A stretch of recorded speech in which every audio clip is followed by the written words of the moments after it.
never, forget this dude, or I can never sit down and have a conversation like that. Only thing I could say, man, is if I ever see the dude and we have been in the same place at the same time, and I happen to didn't know, or he happened to didn't know, somebody told me they saw him at the same spot I was at. I was like, damn, I didn't see him. I'm just hoping that when we do cross paths, that we able to maintain a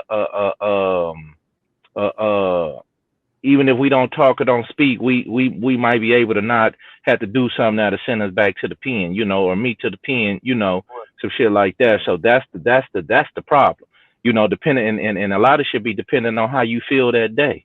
You know what I mean? So that's what you hope for, man. That you got the composure to put your family first, to put your life first, because you got to think about it. You go say just for me, instance. You know what I mean? I see the dude and I do something, and then I go get a life sentence. Now he done got me twice, homie. You know what I mean? And my kids looking at me like a damn fool, like, Dad, come on, man, you got way too much. You know what I mean? Like you living, you good. You know what I mean? So those are the things you got to put in perspective. But still, at 51, man, we still are pushing line on him for quick. So but I don't worry about him. I don't think about it. I go on and live my life. But like you say, you never know when you bump into somebody, that you got a problem with, how you gonna react. You know what I mean? Right. True. True. I see what you're saying. Yeah. Hey, I got a question for you.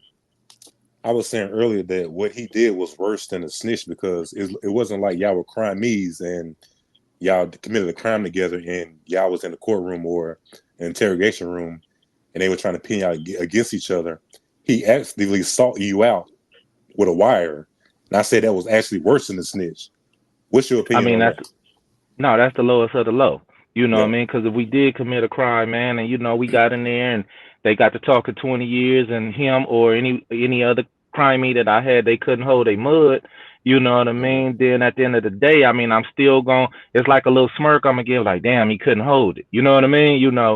But to Right. go out and sort out somebody and set them up, and and in the paperwork, like you see, you go around the corner and let these people wire you up, and you calling me on the phone, and calling the homies on the phone, and you really going through with this operation. I mean, at the end of the day, I really wonder, do these dudes got mirrors in their house? You know what I mean? Because I would never be able to even look at myself in the mirror again, bro. You know what I mean? Like, this is Exactly. just the bottom of the barrel. You know what I mean? So at the end of the Mm-hmm. day, that shit right there, like threw me by, especially by me knowing this dude was a reputable dude at one time. So yeah, no, that's the bottom of the barrel, man. You know what I mean? So yeah. What